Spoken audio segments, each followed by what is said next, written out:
قل هو اذن فاعتزلوا النساء في المحيض ولا تقربوهن حتى يطهرن فاذا تطهرن فاتوهن من حيث امركم الله ان اللہ يحب التوابین ويحب المتطہرین۔ اللہ تعالیٰ نے فرمایا کہ اے محمد صلی اللہ علیہ وسلم آپ سے سوال کرتے ہیں محیض کے بارے میں۔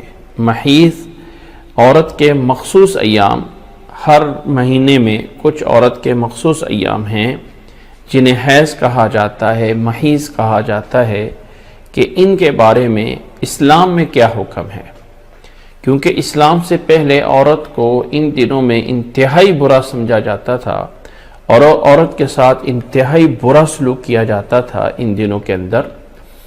تو پوچھا گیا کہ ان ایام کے اندر عورت سے ہم کس طرح کا تعلق رکھ سکتے ہیں۔ اللہ تعالیٰ نے فرمایا قل هو اذن فاعتزلوا النساء فی المحیض۔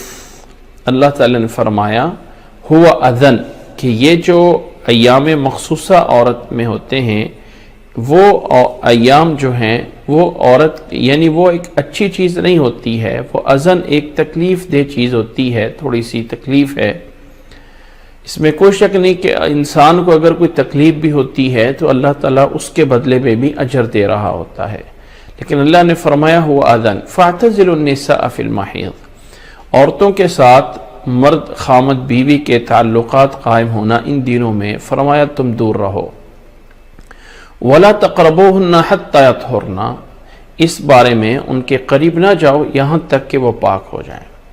فَإِذَا تَطَهَّرْنَ، جب عورت پاک ہو جائے اپنی ان ایام سے، فَأْتُوهُنَّ مِنْ حَيْثُ أَمَرَكُمُ اللَّهُ، اللہ تعالیٰ کا جو بھی حکم ہے اس بارے میں اسے پورا کرو۔ ان اللہ یحب التوابین ویحب المتطہرین، یاد رکھ لو کہ اللہ تعالیٰ پسند کرتا ہے توبہ کرنے والوں کو، اور اللہ تعالیٰ پسند کرتا ہے متطہرین، ان لوگوں کو جو پاک ہوتے ہیں۔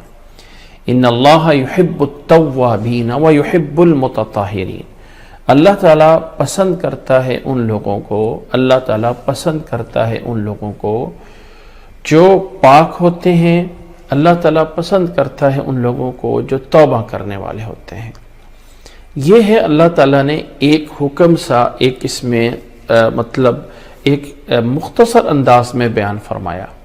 اللہ کے نبی صلی اللہ علیہ وسلم کی احادیث سے ہمیں اور بھی بہت سارے مسائل ملتے ہیں عورتوں کے ان مخصوص ایام کے بارے میں، جن میں ایک مسئلہ یہ ہے کہ خامد بیوی کا آپس میں تعلق ہونا ان دنوں میں وہ منع ہے۔ اسی طرح عورت کو ان دنوں میں نماز پڑھنے کی اللہ کی طرف سے یعنی رخصت مکمل ہے کہ اسے ان دنوں میں نماز اس کے لیے معافی ہے۔ اگر اللہ تعالیٰ نے ایک سائیڈ پہ کچھ مشکل ڈالی ہے تو دوسری سائیڈ پہ اللہ تعالیٰ نے بہت بڑی سہولت بھی دی ہے۔ اسی طرح اللہ تعالیٰ کا ان دنوں میں عورتوں کے لیے روزے جو ہیں وہ ان دنوں میں نہیں رکھے جا سکتے ہیں، لیکن ان روزوں کو بعد میں قضا کرنا ہے، کیونکہ بعد کے اندر جو ہے وہ پورا سال ہے، اگلے رمضان سے پہلے ان روزوں کو رکھنا ہے، ایک ساتھ رکھ لیے جائیں، الگ الگ رکھ لیے جائیں، اور یہ چیز۔ تیسری بات، یہ عورت کے یہ ایام کوئی مخصوص نہیں ہیں، یہ ایک دن بھی ہو سکتے ہیں، 10 دن بھی ہو سکتے ہیں، اور زیادہ بھی ہو سکتے ہیں۔ فکس کر لینا کہ یہ 10 دن ہیں یا فکس کر لینا کہ یہ 7 دن ہے، یہ مشکل ہے۔ یہ عورت کے اس بلڈ سے شروع ہوتے ہیں اور اس کے اختتام پہ ختم ہو جاتے ہیں، ان کے لیے اسلام میں کوئی ٹائم پیریڈ نہیں ہے، 3 دن کا یا 7 دن کا یا 10 دن کا۔ یہ جو بتایا جاتا ہے ٹائم پیریڈ کہ 10 دن ہیں، ہاں اگر کسی کے پہلے سے 3 دن چلتے آ رہے ہیں یا پہلے سے 7 دن چلتے آ رہے ہیں یا پہلے سے 5 دن چلتے ہوئے آ رہے ہیں، اور کسی مہینے میں اس سے زیادہ ہو جائیں، تو وہ زیادہ ہونے کو بیماری سمجھا جاتا ہے، استحاضہ سمجھا جاتا ہے، اس کے اندر جو ہے وہ نماز بھی پڑھنی ہوتی ہے، روزہ بھی رکھنا ہوتا ہے، لیکن اپنے آپ کو پاک صاف کر کے نماز بھی رکھنی ہوتی ہے۔ جب دنوں سے زیادہ اوپر ہو جائے اور جب ایک دفعہ اختتام پذیر ہو جائے تو اس کے بعد اگر کوئی داغ وغیرہ لگ جاتا ہے تو اسلام میں اس کا کوئی ویلیو نہیں ہے، یعنی وہ اس کو حیض وغیرہ میں تصور نہیں کیا جاتا ہے۔ یہاں پہ ایک مسئلہ جو بار بار پوچھا جائے گا رمضان کے اندر، میں اس کی وضاحت کر دیتا ہوں ابھی سے ہی۔ یاد رکھ لیں کہ ہم دین اسلام کے پابند ہیں، ہم اپنی طرف سے اس میں نہ ہی کسی چیز کو احترام میں آ کے ناجائز کر دیں اور نہ ہی کسی جائز چیز کو احترام میں آ کے ناجائز کر دیں۔ ان ایام میں جو منع ہیں وہ صرف 4 چیزیں ہیں۔ نمبر 1 اور خامد بیوی کے تعلقات، نمبر 2 نماز اور روزہ، نماز منع ہے، روزہ نہیں رکھ سکتے ہیں۔ نمبر 4 طواف نہیں کر سکتے ہیں، جو بیت اللہ کا طواف ہے وہ ان دنوں میں منع ہے، اگرچہ اس میں بھی اختلاف ہے، یہ منع ہے۔ اس کے علاوہ کوئی اور عبادت، ذکر، اذکار، قرآن مجید کی تلاوت، حتیٰ کہ قرآن مجید کو اٹھا کے، ہاتھ میں اٹھا کے، بغیر کسی گلبس کے، بغیر کسی کپڑے کے، بغیر کسی رکاوٹ کے، ڈائریکٹ قرآن مجید کو یوں اٹھا کے اگر کوئی پڑھ رہا ہے، کوئی یوں پڑھ رہا ہے، کوئی اس طرح بھی ہاتھ آ جاتا ہے، کوئی اس طرح ہاتھ آ جاتا ہے، یا آیتوں کے اوپر کوئی ہاتھ آ جاتا ہے، تو اسلام میں اللہ کے نبی صلی اللہ علیہ وسلم کی صحیح احادیث کی روشنی میں ہمارے پاس کوئی صحیح دلیل نہیں ہے کہ عورت اس طرح کرنے میں گنہگار ہو جائے گی، عورت اس طرح کرنے میں گنہگار ہو جائے گی، ایسی کوئی چیز نہیں ہے۔ اور شاید ہمارے پاس جو سب سے بڑی دلیل بنائی جاتی ہے سورۃ واقعہ کی یہ آیت ہے، لا یمسہ الا المطہرون، لا یمسہ الا المطہرون، نہیں چھوتے مگر اس کو پاکیزہ ہی۔ اب اس پاکیزہ سے کون مراد ہیں؟ بندے ہیں، انسان ہیں، عورتیں ہیں، فرشتے ہیں، کیا ہیں؟ آیت کا سیاق و سباق اس بارے میں انشاءاللہ سورۃ واقعہ میں ہم تفصیل سے جانیں گے۔ آیت کا سیاق و سباق فرشتوں کے بارے میں ہے، اور اس سے مراد لوح محفوظ ہے کہ اس لوح محفوظ کو نہیں چھوتے ہیں مگر پاکیزہ فرشتے، یہ اس آیت کا معنی ہے۔ اس کا قرآن مجید کی اس مصحف اور کتاب سے کوئی تعلق نہیں ہے۔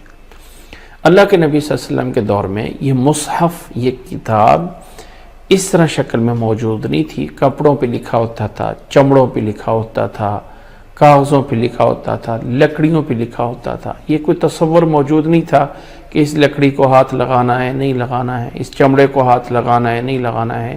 کتابی شکل میں یہ بعد میں آیا، مصحف کی شکل میں یہ بعد میں آیا ہے، ایک چھوٹے سے مصحف کی شکل میں۔ پہلے تو بہت بڑے مصحف میں لکھا گیا، بعد میں چھوٹے مصحف میں۔ تو یہ والی پابندی کہ عورت پڑھ نہیں سکتی قرآن مجید، پڑھ نہیں سکتی، یا ورق بدلنے کے لیے اسے کپڑے کا سہارا لینا ہے، کسی اور چیز کا، تنکے کا، کسی اور چیز کا لینا ہے، اس لحاظ سے، شرعی لحاظ سے کوئی پابندی نہیں ہے۔ بس ایک اگر کوئی انسان ادب کے اندر آتا ہے تو پھر اس کی کوئی لمٹ نہیں، وہ تو آپ کو یہ بھی ہے کہ آپ 24 گھنٹے باوضو رہیں، یہ بھی ہے افضل کہ آپ 24 گھنٹے باوضو رہیں، لیکن اگر کوئی انسان 24 گھنٹے باوضو نہیں رہتا ہے 24 گھنٹے، تو کیا وہ گنہگار ہو جائے گا؟ نماز کے ٹائم صرف وضو کرتا ہے، 24 گھنٹے باوضو رہنا کوئی لازم تو نہیں ہے، اگر کوئی رہتا ہے تو بہتر ہے۔ تو ایک ادب اور احترام کے تقاضے میں آئیں تو اس میں کوئی شک نہیں کہ ادب یہ ہے کہ قرآن مجید کو باوضو ہو کر پاک صاف ہو کے پڑھا جائے، یہ ادب کا تقاضا ہے۔ اور یہ ادب تو ہر چیز کے لیے، یہاں تک کہ سلام کرنے کے لیے بھی ہے۔ یاد ہوگا ایک اللہ کے نبی صلی اللہ علیہ وسلم کی وہ حدیث کہ اللہ کے نبی صلی اللہ علیہ وسلم قضاء حاجت ایک جگہ پہ کر رہے ہیں، یعنی اپنی حاجت، قضاء حاجت کے لیے بیٹھے ہوئے ہیں، اور پیچھے سے ایک بندہ گزرا، السلام علیکم بول دیا۔ اللہ کے نبی صلی اللہ علیہ وسلم نے اس حالت میں جواب نہیں دیا، اٹھے اور اٹھ کر بھی اس کو جواب نہیں دیا، فارغ ہو کر، اور فوری آ کے تیمم کیا، تیمم کر کے پھر اس کو آواز دے کے کہا وعلیکم السلام۔ اب اللہ کے نبی صلی اللہ علیہ وسلم کا تیمم کرنے کا کیا مقصد تھا؟ وہ تو ڈائریکٹ کر دیتے۔ اللہ کے نبی صلی اللہ علیہ وسلم سے پوچھا گیا کہ آپ نے تیمم کر کے کیوں سلام کا جواب دیا؟ اللہ کے نبی صلی اللہ علیہ وسلم نے فرمایا کرہت ان اذکر اللہ علی غیر طہارہ، میں نے جو ہے اللہ تعالیٰ کو بغیر طہارت کے اللہ کا نام لینا ناپسند کیا، کیونکہ السلام علیکم میں اللہ تعالیٰ سے دعا کی جاتی ہے۔ تو افضل یہ ہے کہ انسان ہر حال میں باوضو رہے۔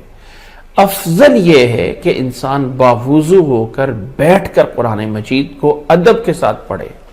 یہ ساری چیزیں آداب میں آتی ہیں.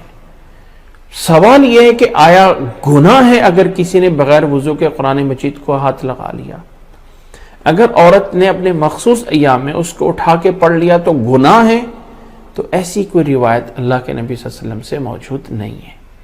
صحیح روایات کی میں بات کر رہا ہوں.